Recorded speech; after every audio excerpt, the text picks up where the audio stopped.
विधानभवन परिसरामध्ये आग लागलेली बघायला मिळते.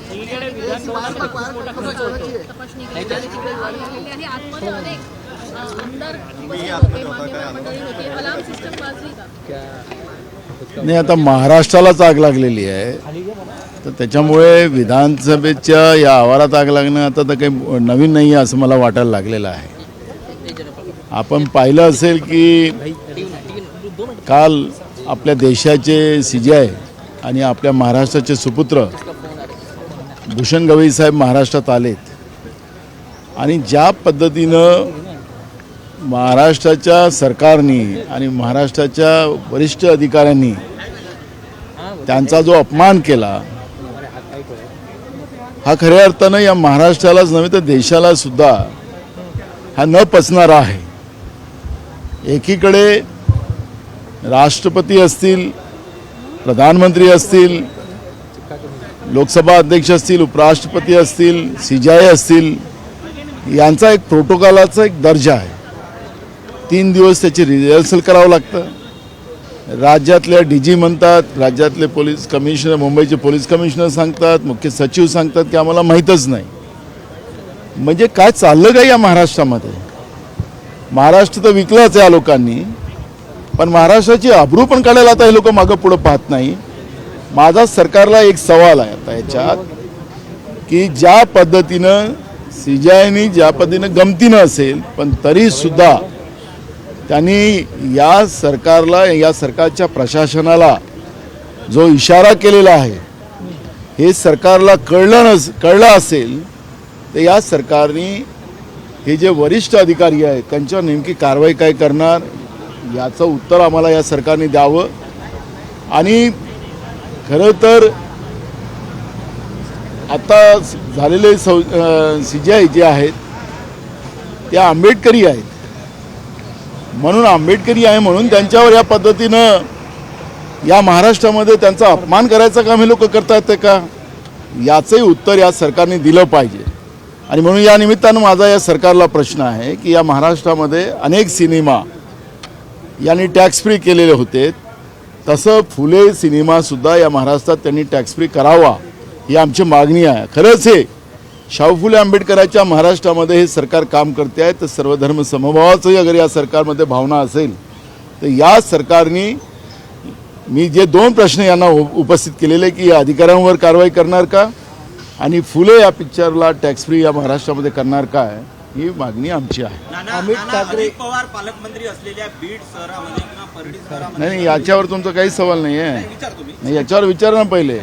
CJI वाला पहिले घ्या ना. CJIचा एकंदरीतच अपमानाचा मुद्दा पुढे आला होता, त्यांनी ती खंत बोलून दाखवली होती. आपली प्रतिक्रिया? आम्ही प्रतिक्रिया दिलेली आहे, आमची प्रतिक्रिया झालेली आहे.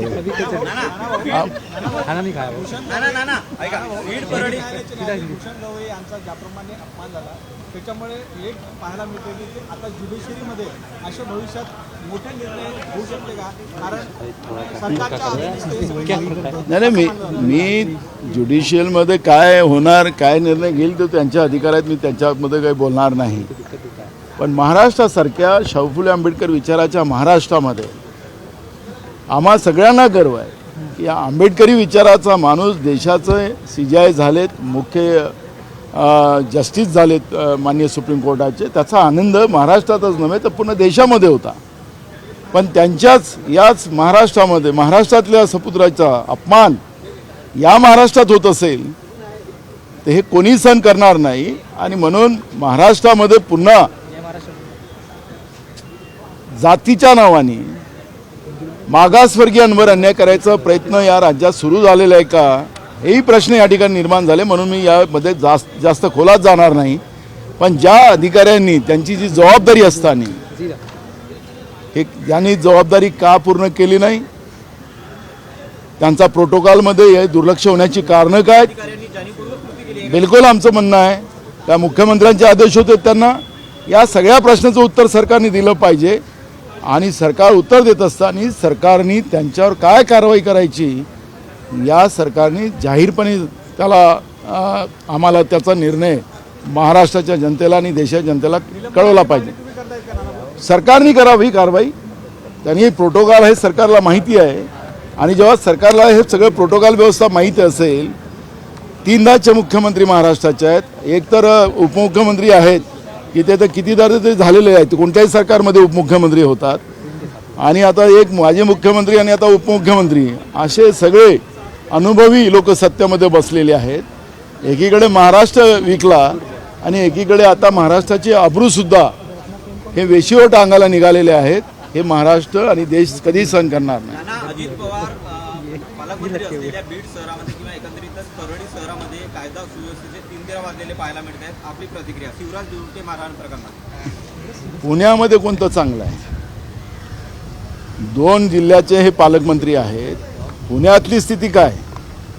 पुण्यामध्ये दिवसाढवळे रेप होणं, दिवसाढवळ्यामध्ये त्या ठिकाणी खून होणं, हिट अँड रन मोठ्या प्रमाणात होणं, ड्रग्जचा धंदा मोठ्या प्रमाणात होणं, जमिनीचे गैरव्यवहार त्या ठिकाणी होणं, हे पुण्यामध्येही चाललेलं आहे. त्यामुळे त्यांच्याकडून बीडची अपेक्षा आपण घ्यावी. ते तिथले पालकमंत्री झाल्यानंतर अजून जास्त गुन्हेगारी वाढली. त्यांचा आलेख बघा तुम्ही. ज्या दिवशी ते तिथले पालकमंत्री झाले त्या दिवशीपासूनच त्या जिल्ह्यामध्ये पुन्हा माफियांचा राज्य उभं झालेलं आहे. आणि त्यामध्ये ते सगळे चित्र पाहतो आपण. नाना हिंदी में ऑपरेशन सिंदूर को लेकर जो मैं हिंदी में पहले सीजीआई क्या करते हैं जी सीजीआई के बारे में बता दीजिए. जिस तरीके से आए नहीं है उनको रिसीव करने के लिए उन्होंने एक नाराजगी व्यक्त की है, क्या कहना चाहेंगे सर इस बारे में? देखो, माननीय राष्ट्रपति, प्रधानमंत्री जी और उपराष्ट्रपति जी, लोकसभा स्पीकर और सीजीआई, इनके लिए एक अलग प्रोटोकॉल दिया गया है. 3 दिन उच्च स्तरीय उसकी रिहर्सल होना चाहिए. पूरे प्रोटोकॉल का पालन किया जाना चाहिए. पर सीजीआई जब अपने महाराष्ट्र में पहली बार आए और वो महाराष्ट्र के सुपुत्र हैं, सिर्फ उनकी गलती एक है, ऐसा मुझे लग रहा है ये सरकार की भावनाओं से, कि वो अम्बेडकरी है, इसलिए उनको प्रोटोकॉल दिया गया नहीं क्या. और जिस भावनाओं से अगर ये सरकार काम कर रही होगी, और जिसका खुद सीजीआई ने कहा कि मैं मजाक में बोला हूँ, लेकिन आखिरी मजाक में हो या कुछ भी हो, लेकिन बात को अगर सरकार समझ के नासमझ हो रही होगी तो सीजीआई ये पहली बार या अम्बेडकरी विचारधारा के बनने की वजह से ये सरकार को क्या उनके बारे में गुस्सा है क्या? अगर ये सरकार को गुस्सा नहीं हो तो ये सरकार जो प्रशासकीय अधिकारियों की तरफ से ये गलती हुई है वो जानबूझ के हुई है कि क्यों की गई गलती, इसका जवाब सरकार ने देना चाहिए. और सरकार जवाब देते समय ये अधिकारियों के ऊपर क्या कार्रवाई करेंगी, इसका जवाब राज्य के नहीं तो देश के जनता को इनको देना पड़ेगा. नाना ऑल पार्टी इंडिया के सामने भारत की भूमिका रखने के लिए जो डेलीगेशन चुना जा रहा है उसको लेके क्या यूनिटी है इंडिया अलायंस में? तृणमूल कांग्रेस कुछ और कह रहा है, कांग्रेस का क्या स्टैंड है इसको लेके डेलीगेशन?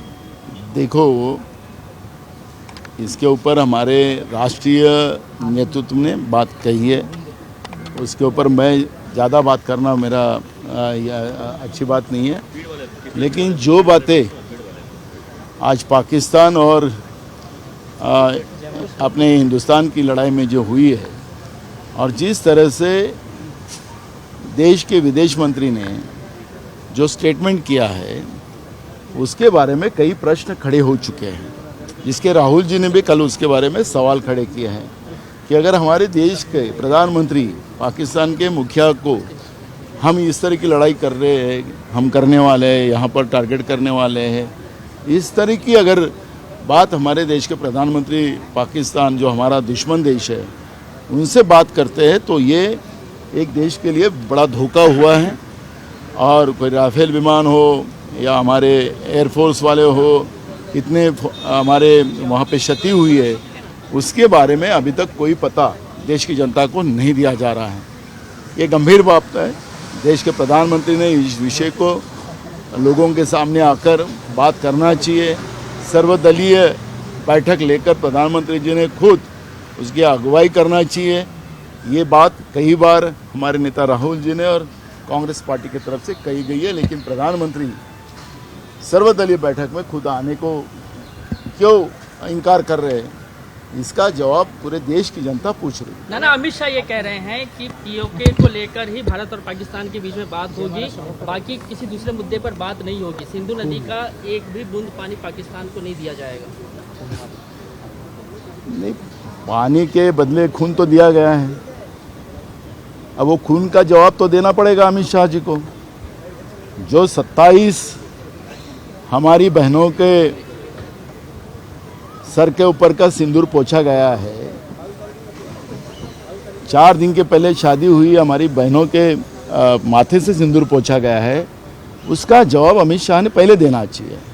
वो पीओके के बारे में बात का जवाब है, वहाँ सुरक्षा क्यों नहीं रखी गई, ये घटना क्यों हुई, इसका जवाब अभी तक अमित शाह नहीं दे रहे। देश की जनता आज भी पूछ रही है, हम तो पूछ ही रहे, लेकिन देश की जनता आज भी पूछ रही है कि वो जो घटना कश्मीर में हुई जिसमें हमारे 27 लोगों को, निरपराध लोगों को मारा गया, उसका जवाब अमित शाह अभी तक नहीं दे रहे। और इसलिए सिंधु पानी का बात का इशू है, पहला वो इशू है, उस इशू पे उन्हें जवाब देना चाहिए, ये मांग हमारी है। सर, अमित ठाकरेंनी पंतप्रधानांना पत्र लिहिलेलं आहे की युद्धातून जिंकत असताना अशा प्रकारची यात्रा करणं एक बघा, मी काही पेपरला आज काही फोटो बघत होतो तिरंगा यात्रेचे, जिथं तिरंगा फक्त होता पण अशोक चक्रच नव्हतं। म्हणजे यांचं जे तिरंग्याचं प्रेम जे आहे भारतीय जनता पार्टीचं, ते त्याच्यातून स्पष्ट होते। त्यांचे राजस्थानचे आमदार काही संत वगैरे काही आहेत तसं ते म्हणतात, ते तिरंग्यानं आपला चेहरा पुसत असताना आपण पाहतोय। ज्यांनी कधी तिरंगा फडकवलाच नाही, ज्यांनी तिरंग्याचा राग केला, त्यांना आता तिरंग्याची आठवण येत असेल ते चांगलंच आहे, पण तिरंगाचा अपमान करायचा अधिकार यांना दिलेला नाही।